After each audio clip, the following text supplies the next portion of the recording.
Now, y'all know I love a good night at the theater, but I'm not just going out to be entertained. Sure, I want the acting to be good, but I also want to learn something too. That's why I'm excited about Timeline Theater Company's Chicago premiere of Notes from the Field.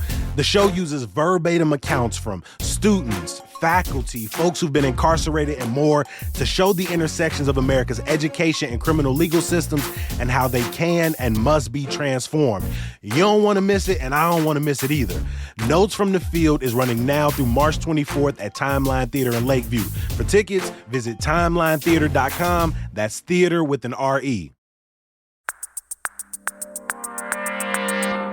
Today on CityCast Chicago, as we celebrate Lunar New Year with two amazing parades this weekend in Uptown and Chinatown, you'll likely see thousands of different dumpling options in both neighborhoods during the celebrations.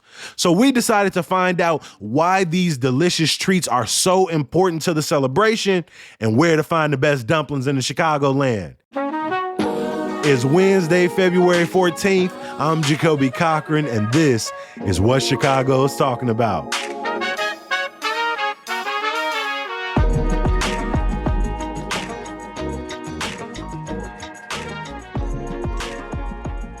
As February continues, there are plenty of Lunar New Year celebrations across the city of Chicago. And if you've gone to any or plan to go to any this weekend, one thing you're likely to see, dumplings. A lovely variety, a sampling of dumplings from across some of the city's best restaurants. And so I had to bring in our old friend, Kevin Pang, the general manager of America's Test Kitchen and the author of A Very Chinese Cookbook, to talk about some of the variety that Chicago has to offer. Kevin, welcome back to CityCast. Jacoby, it's great to talk to you again. Hey, it's always great to have you. Obviously, I love dumplings all year. I know you do. It's one of the easiest to grab and go foods that we have in Chicago. I put it next to a good taco as something you can just grab and leave the store, right? But what is the significance of a good dumpling during the Lunar New Year celebration time? Well, the interesting thing about dumplings, as with a lot of food during Lunar New Year, is that a lot of times we eat it because of the significance of it, because of what it represents, okay? So here's an example.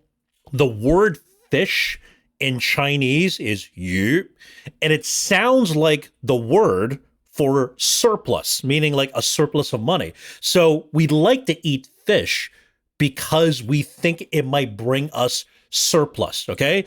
Like prosperity and good fortune for the year. Yeah, exactly. So we it's funny, we have a homophone-based diet, but another example is that if we eat tofu, a square cube of tofu almost looks like a field. And we would eat tofu hoping that it would bring us a good harvest in the new year. Got it. So, I mean, if you look at foods like dumplings, I mean, number one, it's delicious. The act of wrapping dumplings with your loved ones, it's almost like, Mexican families where they're wrapping tamales and sort of eating it, at many different times of the year. So for dumplings, I think there is the familial aspect, Jacoby, of wrapping it and then sharing in the meal together. And you can also make the case that if you look at a dumpling, it looks a little bit like a gold bullion, right? And so maybe the more dumplings we would eat, maybe, the more money would be coming through our bank account. So that's not a bad thing. And you'll find a good variety, a good selection of dumplings across Asian restaurants in Chicago, whether it's Chinese, whether it's Korean, whether it's Japanese. One of the things you mentioned is the familial connection. And I imagine that goes across different countries. But for your own personal upbringing, what do you remember about maybe the process of learning to make or making dumplings with your family members? I will give you sort of the perfect illustration of that, Jacoby. So the first time I brought my then girlfriend, now wife, home to meet my parents. Okay. So I was really nervous. And so she comes in through the door and, a lot of hugs, a lot of meeting and sort of sizing up, I would assume. And then within 15 minutes, my mother was showing my girlfriend, now wife, how to fold dumplings. Like she was already doing that. It was like on a Saturday afternoon, and she said, "Just come, sit, and let me just show you how to do this. Put the filling there, you put the crimp here, you put the fold here." And so it's almost it's an act of welcoming into the family. Hmm. making dumplings. So that was something I won't soon forget. I love that people can get a taste of that sort of inner family life of watching you and your family, you and your dad making recipes together. I've seen a few of them online. I told you earlier it was the reason I was a few minutes behind because I got lost in the playlist. But let's stay on dumplings here. What makes a dumpling a really good one? Like, what is your criteria? What are you looking for when you're eating good dumplings? Because I feel like it's only a small amount of ingredients, but not everybody can get it right every time. That's what I love about dumplings, especially as a way to show off how good you are as a cook, because Hmm. there's not a lot of margin for error. It's almost like a roast chicken. It's very easy to screw up a roast chicken, and it's kind of hard to make it taste really good. So when it comes to dumplings, look, I can tell you the things I don't like is that number one, the balance of filling is off. Whether it's like too little filling, there is such thing to have too much filling as well too. It's sort of like, Hmm. it's kind of like hard to chew on it. I think that becomes a problem. And when I talk about balance of filling, I'm also talking about the flavors of it. Okay. Now, a lot of times when we're making dumplings, we would combine, say, pork with Napa cabbage, right? Now, Hmm. if you skimp too much on the pork and you put too much Napa cabbage, then the whole thing becomes very soggy and then you don't taste any meat and that's not good. So I think a balance of ingredients matters. I also talk about a balance of flavor. If it's not well seasoned, if it's a bland dumpling, no one likes that. And then finally, I look at the wrapper itself. Is it leaking? If you don't crimp it Mm. correctly, the filling will just spill over. If it's too thick, who likes a thick, chewy dumpling? No one likes that, right? So Hmm. I like something that's very sheer, that doesn't fall apart. And I'm talking about the wrapper here. I like it to have this very almost a luscious quality. It's a very slippery quality when you're biting through. And I look at the different sauces too. Do you dip it in soy sauce, dip it in vinegar, do you dip it in chili oil? I mean, it's all a matter of personal preference, but I think those are the things I look for in a good dumpling.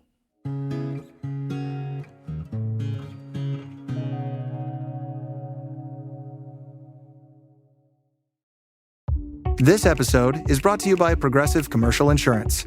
Business owners, meet Progressive Insurance. They make it easy to get discounts on commercial auto insurance and find coverages to grow with your business. Quote in as little as 6 minutes at progressivecommercial.com. Progressive Casualty Insurance Company. Coverage provided and serviced by affiliated and third-party insurers. Discounts and coverage selections not available in all states or situations. We're going to ask you a little bit later about your own personal recipe, like how you like to make them best. But let's start with some places around the Chicagoland area. And so we can even go categories, right? Like when we're thinking about grabbing dumplings, if we're on the go, somewhere like for lunch, for example, you got a great lunch spot for us, Kevin? Well, I live on the North Shore, so I live in Wilmette, but the place that I love to go is that's close by in Evanston is Shang's Noodles. They make their own noodles. They do house-made dumplings as well too. Great pot stickers. So I think that place is a place that I think is really, really good.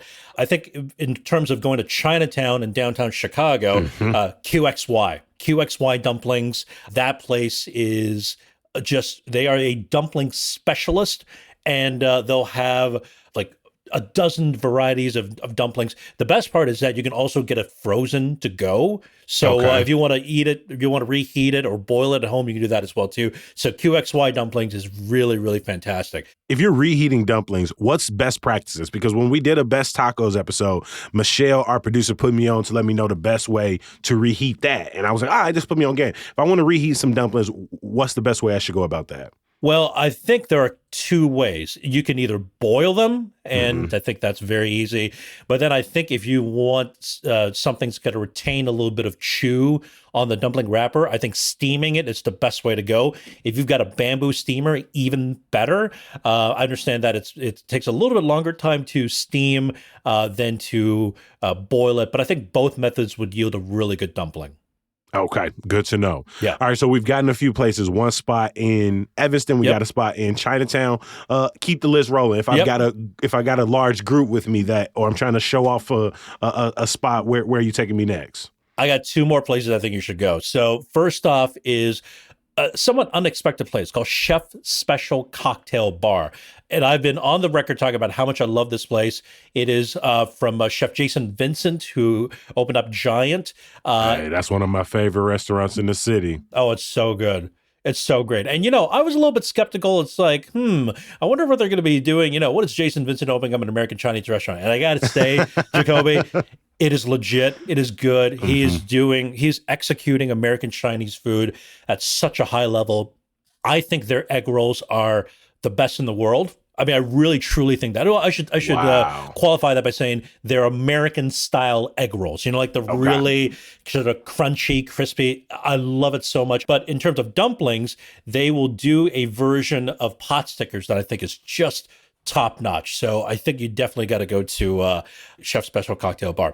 And then I'm going to mention actually not one more place. I'm going to mention two more places. I think Ming Hin.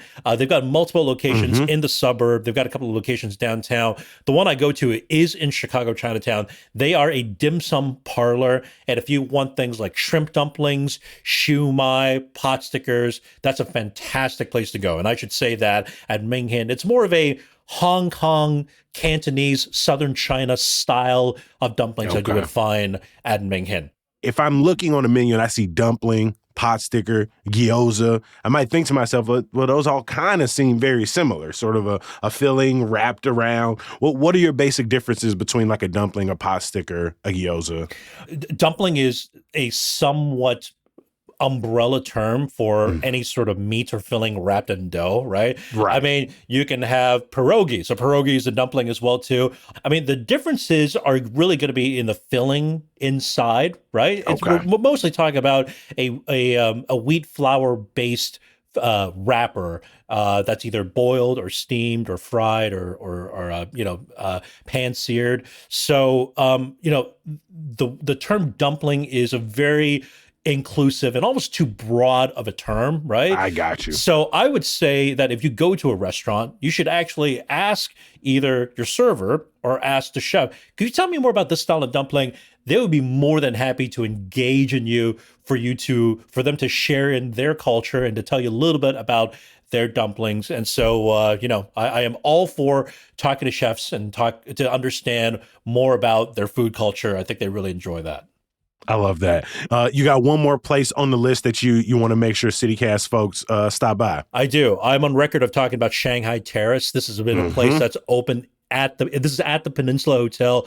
It is fine dining Cantonese. And I think it's been open for 22 years. It's been under the radar just because it's been around for so long.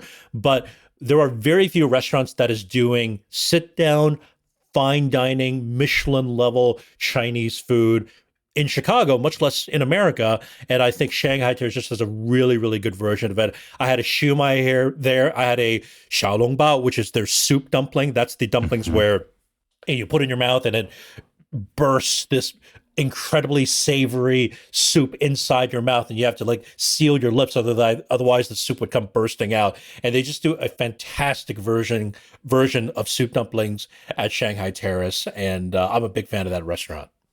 That's been on my list. It's definitely a spot I want to stop by because that's one of those appetizers that if I see it on your menu, I am likely to grab it. But if you are trying to grab something to go home, you mentioned a restaurant earlier that'll give them to you frozen. Is there a brand or another restaurant where you could get good dumplings frozen and take them home with you?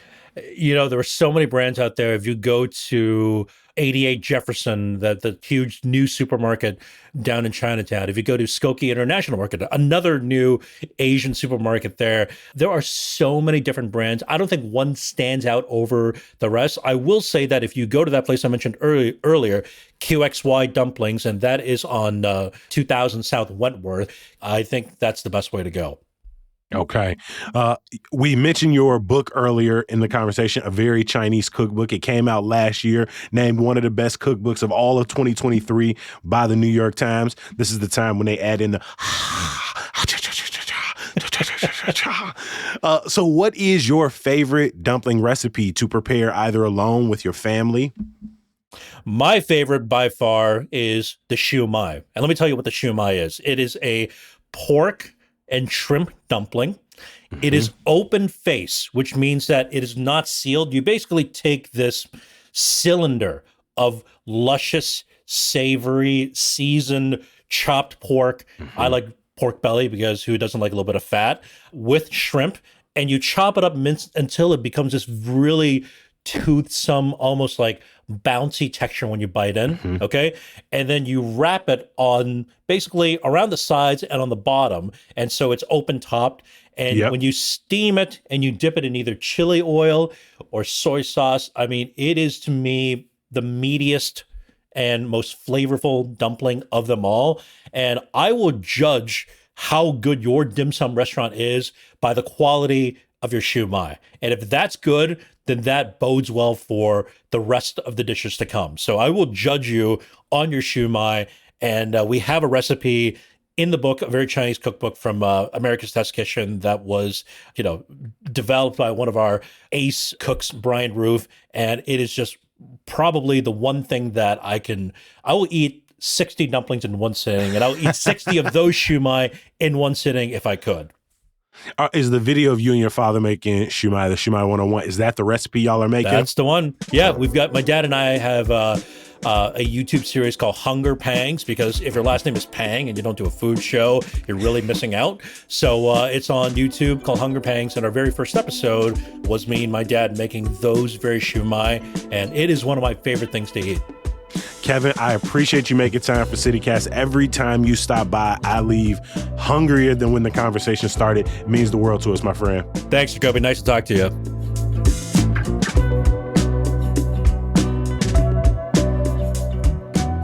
Before we let you go, Mayor Brandon Johnson announced yesterday that the city will not renew its contract with Sound Thinking, aka ShotSpotter. The contract will officially expire this Friday.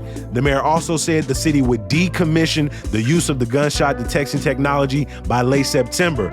We're going to be talking about this in our news roundup on Friday, but in the meantime, in between time, go back and listen to our episode about the controversy surrounding ShotSpotter, and make sure you subscribe to our newsletter, Hey Chicago, to keep up with the fast-moving news. You can do it all now at chicago.citycast.fm.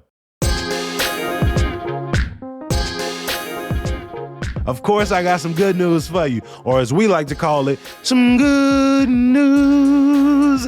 Our friends over at Asian Pop-Up Cinema have free Lunar New Year screenings coming up, including a showing of The Monk and the Gun tomorrow night at the Gene Siskel Film Center, and a showing of 100 Yards at the Chicago Cultural Center this Saturday. Admission is free, but RSVP is required. You can check the show notes for more information.